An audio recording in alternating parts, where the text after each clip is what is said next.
ਸਵਾਗਤ ਹੈ ਤੁਹਾਡਾ ਸਾਡੇ YouTube ਚੈਨਲ ਤੇ। ਆਓ ਜਾਣਦੇ ਹਾਂ ਜੱਟਾਂ ਦੇ ਗਿੱਲ ਗੋਤ ਦੀ ਸ਼ੁਰੂਆਤ ਕਦੋਂ ਕਿਵੇਂ ਤੇ ਕਿੱਥੇ ਹੋਈ। ਇਹ ਰਘੂਬੰਸੀ ਵਰਿਆ ਰਾਜਪੂਤਾਂ ਦੀ ਸਾਖ ਹਨ। ਜੱਟਾਂ ਤੇ ਰਾਜਪੂਤਾਂ ਦੇ ਕਈ ਗੋਤ ਰਘੂਬੰਸੀ ਹਨ। ਬਹੁਤੇ ਗਿੱਲ ਜੱਟ ਮਾਲਵੇ ਤੇ ਮਾਝੇ ਵਿੱਚ ਹੀ ਆਬਾਦ ਸਨ। ਦਰਿਆ ਸਤਲੁਜ ਅਤੇ ਬਿਆਸ ਦੇ ਨਾਲ ਫਿਰ ਪਹਾੜ ਦੇ ਨਾਲ ਦੂਰ ਸਿਆਲਕੋਟ ਤੱਕ ਗਿੱਲ ਗੋਤ ਦੇ ਲੋਕ ਵਸਦੇ ਸਨ। ਇਹ ਆਪਣਾ ਪਿਛੋਕੜ ਗੜ ਮਠੀਲਾ ਦੇ ਰਾਜਾ ਪ੍ਰਿਥਵੀਪਤ ਨਾਲ ਜੋੜਦੇ ਹਨ। ਇਹ ਦੱਖਣ ਤੋਂ ਰਾਜਸਥਾਨ ਰਾਹੀਂ ਹੀ ਪੰਜਾਬ ਤੇ ਮਾਲਵਾ ਖੇਤਰ ਵਿੱਚ ਆਏ ਹਨ। ਗਿੱਲ ਜੱਟ ਸਿੱਖ ਕਾਫੀ ਹਨ। ਵਰਿਆ ਰਾਜਪੂਤ ਰਾਜਾ ਵਿਨੇਪਾਲ ਨੇ ਰਾਜਸਥਾਨ ਤੋਂ ਆ ਕੇ 655 ਈਸਵੀ ਵਿੱਚ ਸਤਲੁਜ ਕੰਢੇ ਬਠਿੰਡੇ ਦਾ ਕਿਲਾ ਉਸਾਰਿਆ ਸੀ ਤੇ ਇਸ ਨੂੰ ਆਪਣੀ ਰਾਜਧਾਨੀ ਬਣਾ ਕੇ ਪਿਸ਼ੌਰ ਤੱਕ ਦੇ ਇਲਾਕੇ ਆਪਣੇ ਕਬਜ਼ੇ ਵਿੱਚ ਕਰ ਲਏ। ਇਸ ਬੰਸ ਦਾ 1010 ਈਸਵੀ ਤੱਕ ਪੰਜਾਬ ਤੇ ਅਧਿਕਾਰ ਰਿਹਾ। ਗਿੱਲ ਹਿੰਦੂ ਘੱਟ ਹਨ। ਵਿਕਰਮਾਦਿੱਤ ਦੀ 6ਵੀਂ ਪੀੜ੍ਹੀ ਤੇ ਵਰਿਆ ਹੋਇਆ। ਵਰਿਆ ਦੀ ਬੰਸ ਵਿੱਚੋਂ ਹੀ ਵਿਨੇਪਾਲ, ਵਿਜੇਪਾਲ, ਸਤਪਾਲ ਤੋਂ ਗਨਪਾਲ ਆਦਿ ਹੋਏ। ਇਹ ਗਿੱਲ ਕਸ਼ਤਰੀ ਜੱਟ ਸਨ। ਇੱਕ ਹੋਰ ਰਵਾਇਤ ਅਨੁਸਾਰ ਰਘੂਬੰਸੀ ਰਾਜੇ ਪ੍ਰਿਥੀਪਤ ਦੇ ਕੋਈ ਔਲਾਦ ਨਹੀਂ ਸੀ। ਉਸ ਨੂੰ ਕਿਸੇ ਸਾਧੂ ਨੇ ਛੋਟੀ ਜਾਤ ਦੀ ਇਸਤਰੀ ਨਾਲ ਵਿਆਹ ਕਰਨ ਲਈ ਆਖਿਆ। ਉਸ ਨੇ ਭੁੱਲਰ ਜੱਟੀ ਨਾਲ ਵਿਆਹ ਕਰਾ ਲਿਆ। ਉਸ ਜੱਟੀ ਦੇ ਜੋ ਪੁੱਤਰ ਹੋਇਆ ਉਸ ਨੂੰ ਰਾਜਪੂਤ ਰਾਣੀਆਂ ਨੇ ਜੰਗਲ ਵਿੱਚ ਸੁਟਵਾ ਦਿੱਤਾ। ਰੱਬ ਦੀ ਕਰਨੀ ਵੇਖੋ, ਉਸ ਜੰਗਲ ਵਿੱਚ ਦੂਜੇ ਦਿਨ ਰਾਜਾ ਸ਼ਿਕਾਰ ਖੇਡਣ ਗਿਆ ਤਾਂ ਰਾਜੇ ਨੂੰ ਇਹ ਬੱਚਾ ਮਿਲ ਗਿਆ। ਰਾਜੇ ਨੂੰ ਸਾਰੀ ਸਾਜ਼ਿਸ਼ ਦਾ ਪਤਾ ਲੱਗ ਗਿਆ। ਰਾਜਾ ਬੱਚਾ ਘਰ ਲੈ ਆਇਆ। ਜੰਗਲ ਦੀ ਗਿੱਲੀ ਥਾਂ ਵਿੱਚ ਮਿਲਣ ਕਰਕੇ ਰਾਜੇ ਨੇ ਬੱਚੇ ਦਾ ਨਾਮ ਗਿੱਲ ਰੱਖ ਦਿੱਤਾ। ਇਹ ਇੱਕ ਮਿਥਿਹਾਸਿਕ ਘਟਨਾ ਹੈ।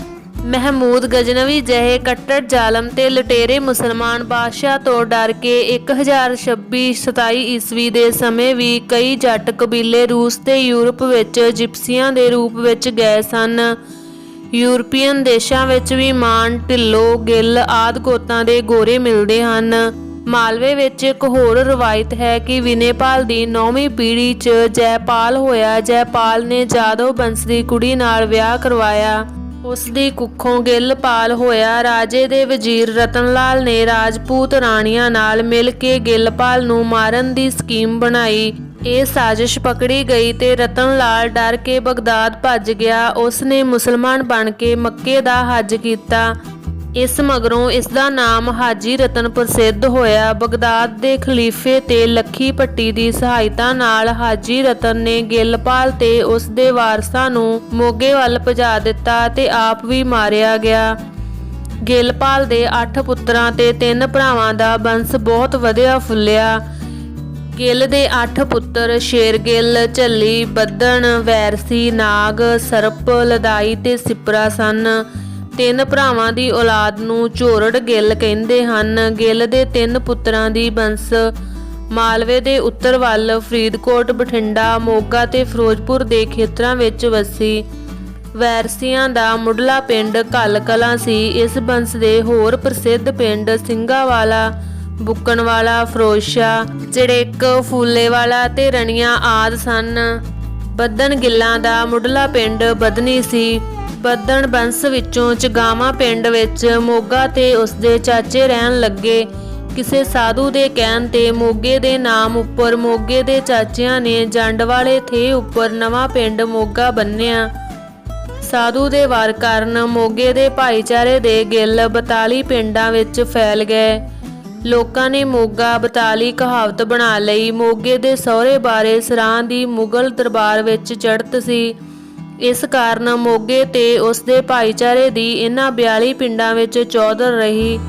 ਸ਼ੁਰੂ ਵਿੱਚ ਗਿੱਲਾਂ ਤੇ ਬਰਾੜਾਂ ਵਿੱਚ ਕਈ ਲੜਾਈਆਂ ਹੋਈਆਂ। ਫਿਰ ਆਪਸ ਵਿੱਚ ਰਿਸ਼ਤੇਦਾਰੀਆਂ ਪੈਣ ਕਾਰਨ ਲੜਾਈਆਂ ਖਤਮ ਹੋ ਗਈਆਂ।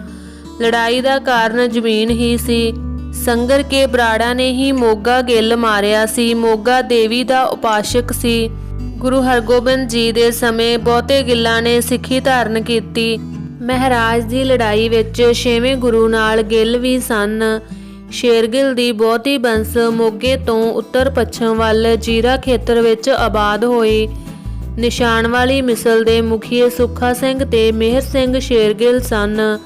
ਮਾਝੇ ਦੇ ਮਜੀਠੀਏ ਸਰਦਾਰ ਵੀ ਸ਼ੇਰਗਿੱਲ ਵਿੱਚੋਂ ਹੀ ਹਨ। ਕੁਝ ਸ਼ੇਰਗਿੱਲ ਜੀਰੇ ਖੇਤਰ ਵਿੱਚੋਂ ਉੱਠ ਕੇ ਦੁਆਬੇ ਵੱਲ ਚਲੇ ਗਏ ਸਨ। ਸ਼ੇਰਗਿੱਲਾਂ ਦੇ ਇੱਕ ਸਰਦਾਰ ਦਾਦੂ ਗਿੱਲ ਨੇ ਮਿੱਠੇ ਮੇਹਰ ਧਾਲੀਵਾਲ ਦੀ ਪੋਤੀ ਦਾ ਰਿਸ਼ਤਾ ਅਕਬਰ ਨੂੰ ਕਰਾਇਆ ਸੀ। ਗਿੱਲ ਬਹੁਤ ਦੂਰ ਅੰਦੇਸ਼ ਦੇ ਸੂਝਵਾਨ ਹੁੰਦੇ ਹਨ। ਇਹਨਾਂ ਨੇ ਮਹਾਰਾਜਾ ਰਣਜੀਤ ਸਿੰਘ ਤੇ ਅੰਗਰੇਜ਼ਾਂ ਨਾਲ ਵੀ ਆਪਣੇ ਸਬੰਧ ਠੀਕ ਰੱਖੇ। ਮੁਹੰਮਦ ਗੌਰੀ ਨੇ ਬਠਿੰਡੇ ਨੂੰ ਫਤਿਹ ਕਰਕੇ ਕੁਝ ਗਿੱਲਾਂ ਨੂੰ ਸਿਰਸੇ ਹਿਸਾਰ ਵਿੱਚ ਜਗੀਰਾਂ ਦਿੱਤੀਆਂ। ਸਿਰਸੇ ਹਿਸਾਰ ਵਿੱਚ ਕੁਝ ਗਿੱਲ ਹਿੰਦੂ ਜਾਟ ਹਨ ਅਤੇ ਕੁਝ ਜੱਟ ਸਿੱਖ ਹਨ। ਇਸ ਇਲਾਕੇ ਵਿੱਚ ਝੋਰੜ ਗਿੱਲਾਂ ਦੇ ਵੀ ਕੁਝ ਪਿੰਡ ਹਨ। ਲੁਧਿਆਣੇ ਦੇ ਜਗਰਾਓਂ ਇਲਾਕੇ ਵਿੱਚ ਵੀ ਗਿੱਲਾਂ ਦੇ 40 ਪਿੰਡ ਹਨ। 12ਵੀਂ ਸਦੀ ਦੇ ਆਰੰਭ ਵਿੱਚ ਰਾਜੇ ਗਿੱਲਪਾਲ ਦੇ ਪੁੱਤਰ ਝੱਲੀ ਦੀ ਅੰਸ਼ ਨੇ ਪਾਇਲ ਨੂੰ ਕੇਂਦਰ ਬਣਾ ਕੇ ਚੋਮੋ ਨਾਮੇ ਪਿੰਡ ਵਸਾਇਆ ਅਤੇ ਆਪਣੀ ਚੌਧਰ ਕਾਇਮ ਕੀਤੀ। ਇਸ ਇਲਾਕੇ ਵਿੱਚ ਧਮੋਟ, ਗੌਰੀਵਾਲ, ਗਿੱਲ, ਸਹੋੜਾ ਆਦਿ ਗਿੱਲਾਂ ਦੇ ਪੁਰਾਣੇ ਪਿੰਡ ਹਨ।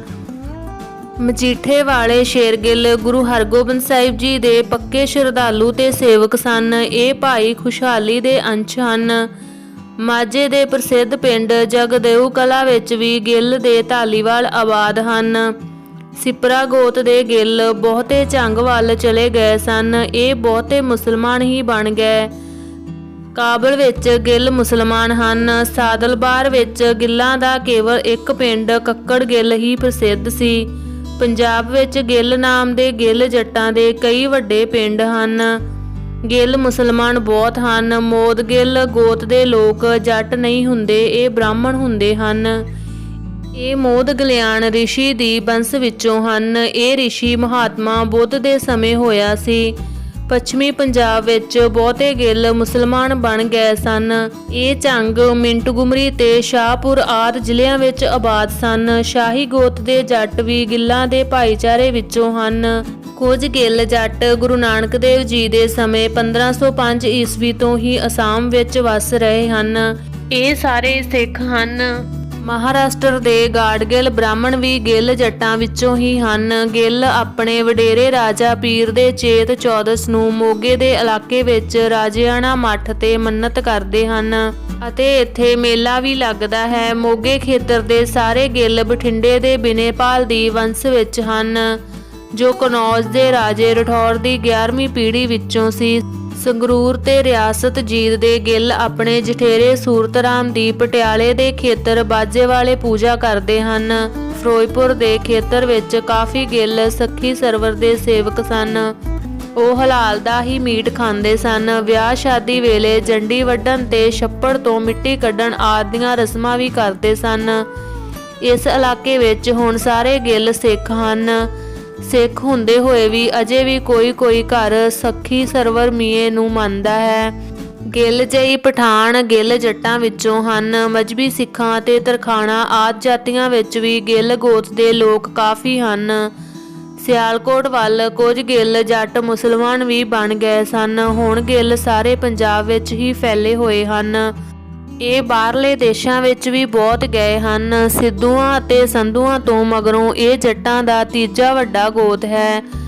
1881 ਈਸਵੀ ਦੀ ਜਨਸੰਖਿਆ ਅਨੁਸਾਰ ਸਾਂਝੇ ਪੰਜਾਬ ਵਿੱਚ ਗਿੱਲਾਂ ਦੀ ਗਿਣਤੀ 1,24,172 ਸੀ। ਪੰਜਾਬੀ ਦਾ ਮਹਾਨ ਲੇਖਕ ਜਸਵੰਤ ਸਿੰਘ ਕੰਵਲ ਵੀ ਗਿੱਲ ਜੱਟ ਹੈ। ਪ੍ਰਸਿੱਧ ਕਿੱਸਾਕਾਰ ਬਾਬੂ ਰਜ਼ਬ ਅਲੀ ਵਰਜਾ ਰਾਜਪੂਤ ਸੀ। ਇਹ ਵੀ ਗਿੱਲਾਂ ਨਾਲ ਸੰਬੰਧਿਤ ਸੀ। ਗਿੱਲ ਸੂਰਜਵੰਸ਼ੀ ਵੀ ਹਨ। ਜੱਟਾਂ ਤੇ ਰਾਜਪੂਤਾਂ ਦੇ ਕਾਫੀ ਗੋਤ ਸੂਰਜਵੰਸ਼ ਨਾਲ ਸੰਬੰਧ ਰੱਖਦੇ ਹਨ। ਸਿੱਧੂਆਂ ਵਾਂਗ ਗਿੱਲਾਂ ਦੇ ਵੀ ਕਈ ਉਪਗੋਤ ਤੇ ਮੋਈਆਂ ਹਨ। ਜੇਜੀ ਗੋਤ ਦੇ ਜੱਟ ਵੀ ਆਪਣਾ ਸੰਬੰਧ ਗਿੱਲਾਂ ਨਾਲ ਜੋੜਦੇ ਹਨ। ਗਿੱਲਾਂ ਨੇ ਬਹੁਤ ਉੱਨਤੀ ਕੀਤੀ ਹੈ। ਮੋਗੇ ਜ਼ਿਲ੍ਹੇ ਦੇ ਬਹੁਤ ਸਾਰੇ ਗਿੱਲ ਵਿਦੇਸ਼ਾਂ ਵਿੱਚ ਜਾ ਕੇ ਆਬਾਦ ਹੋ ਗਏ ਹਨ। ਗਿੱਲ ਭਾਈਚਾਰੇ ਦੇ ਲੋਕ ਸਾਰੇ ਸੰਸਾਰ ਵਿੱਚ ਫੈਲੇ ਹੋਏ ਹਨ। ਹੋਰ ਵੀਡੀਓ ਦੇਖਣ ਲਈ ਚੈਨਲ ਨੂੰ ਸਬਸਕ੍ਰਾਈਬ ਕਰੋ। ਵੀਡੀਓ ਨੂੰ ਲਾਈਕ ਤੇ ਸ਼ੇਅਰ ਕਰੋ। ਧੰਨਵਾਦ।